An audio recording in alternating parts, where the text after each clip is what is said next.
नमस्ते। आज चाहिँ हामी चाहिँ यहाँ धनकुटाको सुलिवन भ्यूटातिर चढ्दैछौँ। धनकुटाको पुरै दृश्य हेर्नलाई हजुरहरू पनि आउन सक्नुहुन्छ।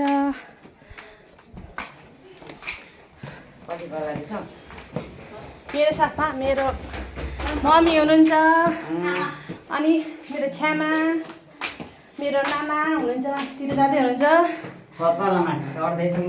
हामी चढ्दैछौँ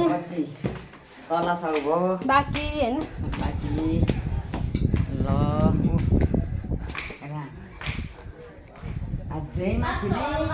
नै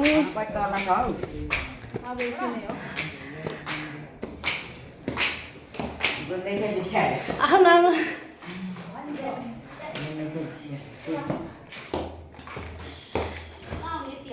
लास्ट फाइनली छ नि। फाइनली हामी चाहिँ आइपुग्यौँ। देख्न सक्नुहुन्छ